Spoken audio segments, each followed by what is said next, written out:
The Lenape History Corps is a group of students who have an interest in making sure our veterans and active servicemen and women have a voice so their stories will be remembered. We have a great time interviewing these honorable Americans and editing the recordings together with pictures to create original student-made documentaries. The Lenape History Corps is a group of students who have an interest in making sure our veterans and active service personnel have the opportunity to share their memories so that their stories will be remembered. We feel it is important to video record these stories now before they are lost forever.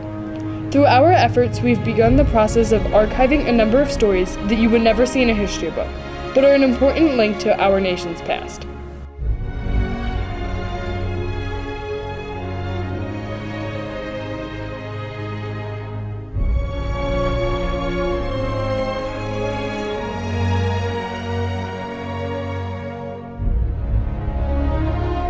History Corps provides a priceless link between veterans in our local community and our Lenape community.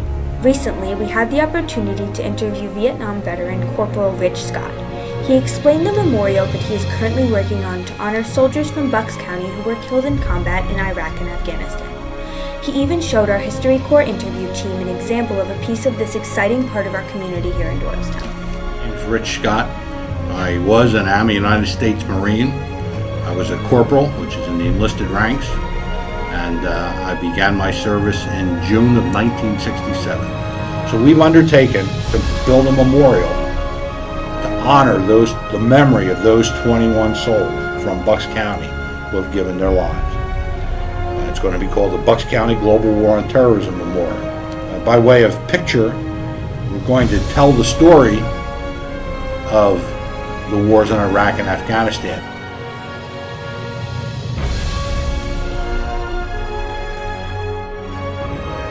When I first joined the History Corps, I had no idea how many people there would be to interview directly from our Lenape and Central Bucks School District community. From parents to teachers to family members of teachers to district employees, the opportunities are endless to preserve their memories. Miss Reed, a Lenape graduate, Hollycong teacher, and captain in the United States Army, served during Operation Iraqi Freedom. Her inspirational story highlighted what life was like as a woman in the armed services. Chris Lang, Mrs. Lang's husband, was a United States Marine who also served in Iraq and is currently a sheriff for Bucks County. His story highlighted his memories of where he was on September the 11th and his service in Iraq. Mr. Tom Yockey had been a part of the Central Bucks School District for many years. We had the honor to interview Mr. Yockey about his father's service during World War II, participating in bomber operations against Nazi Germany. We also had the privilege to help Mr. Yockey preserve some of his father's 10mm newsreel strips from the war. Yeah, my name is Tom Yockey, and I'm the IT manager, the network manager of Central Bucks School District. And we talked about my father being in World War II. He has probably about 20 or 25 film strips of World War II. A lot of them are newsreels from England, and a lot of them are newsreels from the United States Army. The students were very professional. They seemed real excited about it. And, I was excited because they're watching old films that I enjoyed when I was a kid, and they were enjoying them. You know, it's films that you probably will never see until you convert them to CD. Mr. Treeweek was very enthusiastic about sharing his stories. His smile lit up his face as he recalled the memories of his time in the service. Mr. Treeweek, a retired math teacher from CB West, and husband of Mrs. Treeweek, a math teacher at Lenape, served in the United States Navy during the Cold War. He shared that while aboard a Soviet reconnaissance plane regularly flew close to a ship's deck, nearly colliding with the U.S. Navy ship on a number of occasions. After completing every interview, the History Corps works to research and locate any pictures and video clips to personalize the interview. Mr. Treeweek was no exception. Members of the History Corps were able to locate the actual film footage of the Russian airplane flying over Mr. Treeweek's ship, which on one day miles off of the European coast actually crashed within view of the USS Essex. My name is Walter T. Treeweek, and my rank was ETN, Electronic Technician 2. A lot of stuff happened when I was on ship. I was on the USS Essex, CVS 9. I spent 2 years on ship, going from port to port. Every day, 3 times a day, one of their big planes, which was, it had 6 props on it, so it was huge, carried 29 people. But they would buzz our flight deck every day, 3 times a day.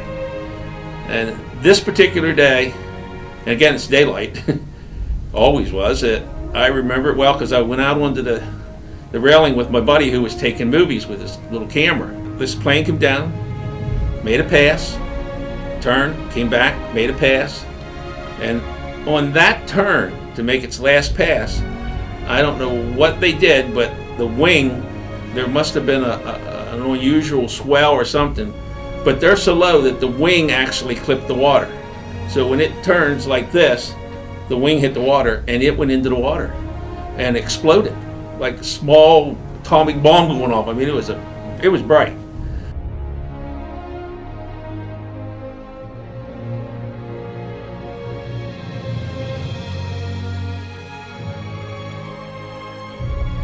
In the fall of 2012, Lenape had been given a piece of the World Trade Center by UNAMI Middle School.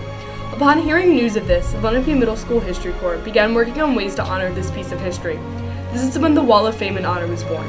This wall honors the veterans and members of our community who have gone on to do great things. The History Corps spent many months looking through yearbooks, newspapers, and school records to find these members of our community.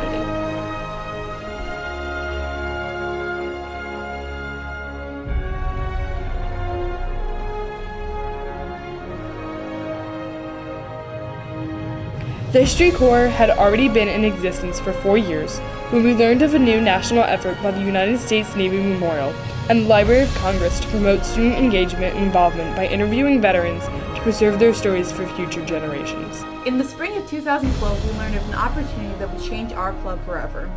A new initiative was being developed by the United States Navy Memorial in Washington, D.C. to inspire students to interview veterans and preserve their stories. After inquiring about this new initiative, we learned that a pilot program had been developed to see if this initiative would work. A discussion was held by the members of our group, and we voted to apply to become one of the 2 pilot programs in the nation to become involved in this national effort. No one ever could have thought that all of the amazing opportunities that would be in store for us. On Friday, November 8th, I had the honor to accompany Mr. Fash, Mr. Stanziola, and 3 members of the History Corps down to the Navy Memorial in Washington, D.C. Madison S., Antonio D., Cameron C., and Brendan M. were the only student interview team that day to archive the stories of our nation's veterans at a national conference located at the Navy Memorial. The Lenape History Corps has become involved in a national initiative to preserve, archive, and document our nation's past. We had the distinct honor of interviewing veterans and active service personnel, recording their military experiences and stories for the Library of Congress and Navy Memorial. These men and women graciously shared their part of American history with us, and it was truly an unforgettable day spent with these true American heroes.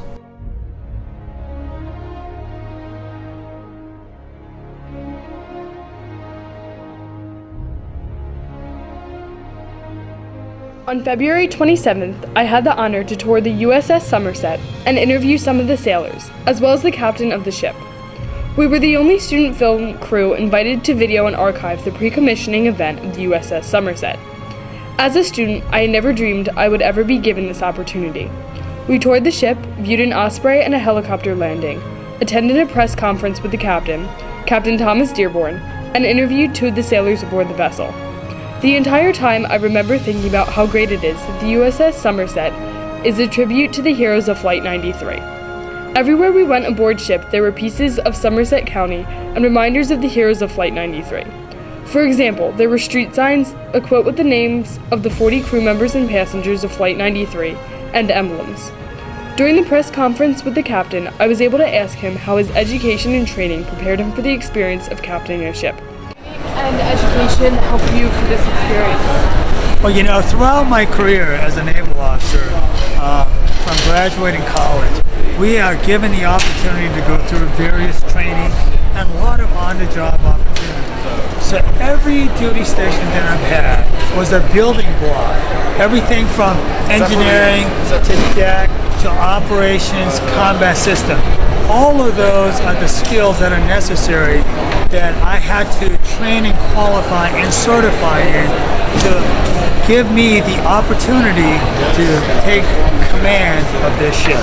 So this is, for me personally, 26 years in the making. I've had the privilege to have command of 2 other ships. This is my 3rd ship. And with each command, I personally learned tremendously. Personally, professionally, but most importantly, from the great men and women. I have been given this great opportunity to interact with all of those people. And some of those skills, the life experience, is something that you cannot learn out of a classroom or reading a textbook. It simply comes from that school of hard knock, that great thing called life that we all experience each and every day. That, all of those things, and the values that my parents have instilled in me has formed me into the man that I am today, and I'm able to serve honorably as an officer in the United States Navy. He told me that his education played a part in preparing him, but that his experience aboard other vessels was the main factor that truly prepared him. Captain Dearborn also told me that he wouldn't be where he is today without the support of his family. This really resonated in me as a student because it really pertains to anything in life. The interviews with 2 of the sailors aboard the USS Somerset, a petty officer and sailor of the year, resonated in me as well. Both sailors were extremely honored and excited to be serving on the vessel. They seemed completely ready for whatever was going to be thrown their way. I realized that this is the best way to look at life, no matter what your situation. I continue to be moved by my experience aboard the USS Somerset. It was a once-in-a-lifetime opportunity that I will never forget. The USS Somerset, which honors the 40 crew members and passengers who were the heroes of Flight 93, was commissioned on Saturday, March 1st, and left Philadelphia on Tuesday, March 4th, to sail for its home port in San Diego. History Corps not only interviews military personnel and members of our community, but our overall goal is to work to preserve history.